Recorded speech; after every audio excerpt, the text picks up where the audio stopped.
올해로 저희 KBS가 공사 창립 50주년을 맞았습니다. 내일이 공사 창립 기념일인데요. 지난 50년 동안 국민과 강원도민 여러분들로부터 큰 사랑을 받아온 KBS가 앞으로 50년을 설계해 나가야 할 중요한 시점입니다. 오늘 이슈엔 토크에서는 지난 50년을 뒤돌아보고 공영방송이 나가야 할 방향에 대해서 숙고해보는 시간 준비했습니다. 한림대학교 미디어스쿨의 최영재 교수님 스튜디오에 모셨습니다. 네, 학장님 어서 오십시오. 네, 안녕하십니까. 대단히 반갑습니다. 네. 지상파 역사부터 따지면 근 100년이지만 국영에서 공영이 된 지 50년이 됐습니다. 그동안의 KBS의 역할에 대해서 교수님 연구자로서 어떻게 평가하십니까? 네, 우선 KBS 공사 창립 50주년 고맙습니다. 진심으로 축하드립니다. KBS 공사로서의 50년의 역사는 거칠고 척박한 정치 환경에서 네. 고군분투한 역사다 이렇게 정리할 수 있겠는데요. 공영방송이라 하면 영국의 BBC 모델처럼 국가 권력의 통제를 받지 않고 일반 시민 공중에 책무성을 지닌 독립적인 방송을 말합니다. KBS 공영방송 KBS가 1973년에 공사로 출범했습년에는 한동안 권위주의 정권에서 사실상 국영방송을 했다라는 비판을 받고 있고요.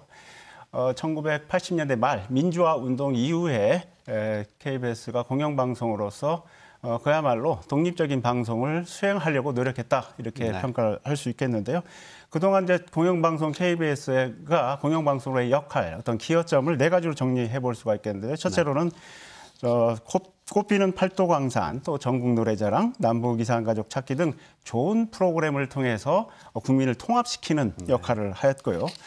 둘째로는 탐사보도와 시사토론 프로그램 등을 통한 제한적입니다마는 권력 감시 기능을 수행했다라고 평가해 볼 수가 있겠습니다. 세 번째로는 다양한 주제의 심층적인 다큐멘터리, 또 불후의 명곡과 같은 고품위 교양, 예능 프로그램을 통해서 한국 방송의 문화적 수준을 높이는 데 기여했고, 네 번째로는 중앙 집중적인 체제에서 전국의 KBS 지역방송 조직을 통한 지역방송 역할 수행을 높게 평가해 볼 수가 있겠습니다. 네.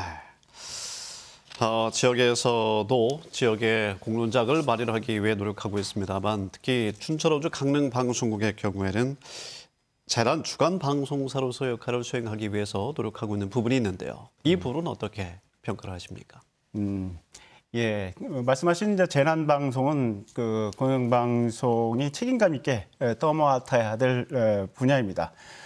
특히 이제 그 KBS 춘천 천국, 그 강원도에 있는 방송은 KBS 방송은 재난 주간 방송사로서 강원도에서 부쩍 자주 일어나는 산불과 폭설, 이런 집중호우 이런 문제를 신속하게 보도해서 주민들이 신속하게 대응할 수 있도록 충실한 보도를 해야 될 것 같습니다.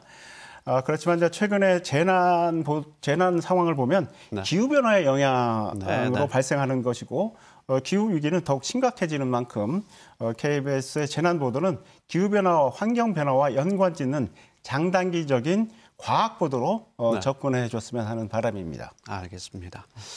자, 사회 경제적으로 봤을 때 지금 지역 소멸 위기를 맞고 있는 상황이 아니겠습니까? 이 상황에서 KBS 지역구 앞으로 어떤 부분을 더 비중 있게 해야 할까요?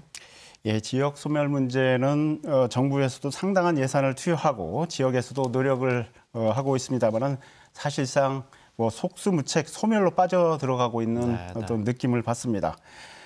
지역 소멸은 지역만 망하는 것이 아니라 사실은 서서히 국가 소멸로 이어지는 것인데 중요성을 우리가 체감하지 못하고 시간을 허비하고 있는 게 아닌가 싶습니다. KBS도 이제 7시 뉴스 강원 등에서 KBS 지역 방송에서 지역 소멸의 문제를 많이 다루고 있고요. 또 하지만 이제 이 지역 소멸의 문제가 전 국민이 체감할 수 있도록 더욱 현실감 있게 그 체감의 현장에서 취재하고 보도해줬으면 하는 바람입니다. 특히 이제 지역 소멸 문제는 서서히 진행되다가 어떤 특이점에 이르면 확 무너지는 그런 경향이 있거든요. 그러니까 강원도 어떤 지역이 지금 상황에서 그대로 가다 보면 5년 후 또는 어떤 특이점에 어떻게 이르게 되고 그런 경우에는 어떻게 된다라는 또 미래 시나리오 또 전망까지 담아서 실감 있게 보도를 하는 게 중요하다는 생각이 듭니다. 조금 더 살펴본다면 6월 11일 강원특별자치도가 출범하지 않습니까? 시간이 얼마 남지 않았는데요. 그럼 공영방송 KBS 지역국의 경우에는 어떤 부분을 지금 준비해야 할까요? 예, 6월 출범하는 강원특별자치도 굉장히 강원도에서는 특별한 의미가 있는데요. 네. 이제 상당히 좀 오해하는 부분들이 있습니다. 이게 특별자치도가 되면 우리가 중앙의 어떤 규제에서 벗어나서 우리가 네. 자율적으로 마음대로 할 수 있다 이런 네. 착각할 수 있는데 물론 이제 중앙의 어떤 지원이나 규제 체계에서 벗어나서 우리가 자율적인 탈규제 또 자율적인 어떤 지원 체제를 할 수 있는데 중요한 건 그렇게 우리가 탈규제했을 때 거기에 대한 책임도 우리가 고스란히 예산 재정적인 책임 또는 사회적인 책임, 정치적인 책임까지도 져야 된다는 것이죠. 그런 것들 그런 현상. 소위 이제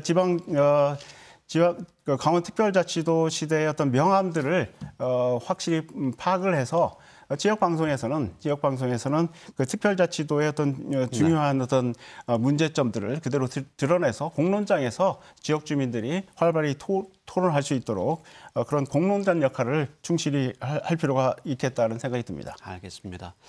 모두에서 고언을 해주셨습니다만 KBS의 부침은 정치적인 상황과 금액이 다 있는 상황 아니겠습니까? 그래서 지금 정치적 독립을 위한 관련법 개정안이 여전히 국회에서 논의가 되고 있는데요. 이 과정을 어떻게 보시고 어떻게 앞으로 해야 한다고 보시는지요? 예, 서두에서 말씀드렸다시피 공영방송은 국가 권력의 통제를 받지 않고 일반 시민 공중의 책무성을 지는 독립적인 방송이다. 네. 이렇게 말씀드렸는데요. 영국의 BBC 방송이 모범적으로 방송의 독립성을 실천한 공영방송의 모델이라고 할 수 있겠죠. 한국의 공영방송은 KBS를 포함해서 역사적으로 정치 권력으로부터 독립된 적이 없다라고 말씀드릴 수가 있겠습니다. 네. 역대 정치 권력은 보수 정권이든 진보 정권이든 공영방송의 정책은 공영방송을 자유롭고 독립적으로 운영되도록 놔두는 것이 아니라 네. 언론 통제 정책 일변도였다라고 할 수 있겠습니다. 정권이 바뀌면 KBS 사장과 임원을 바꾸려고 하는 코드에 맞춰서 네. 지금도 그렇게 진행되고 있고요. 역사적으로 보면은 문재인 정부에서 공영방송 지배구조의 독립성을 공약했습니다만은 그것을 깬 게 상당히 뼈아픈 대목이고요. 네. 또 윤석열 정부에서 그거를 이제 공영방송 독립성을 유지하기 위한 지배구조 개혁을 네. 해야 되는데 상당히 지금 상황은 좀 불투명한 상황이다 이렇게 네. 말씀드릴 수가 있겠습니다. 그렇군요. 독립을 지지하는 다수의 사람들이 다시 뛰어야 되는 그런 상황입니다. 네. 시청자 복지 제고를 위해서 이 공영방송의 역할과 또 책임이 더 엄중하게 느껴지는 이 50주년의 상황입니다. 끝으로 KBS 구성원 여러분들에게 쓸고자 어떤 고언을 최 교수님 해주시겠습니까? 예, 역시 지역 방송은 지역민과 함께하는 지역 방송이 돼야 되겠죠.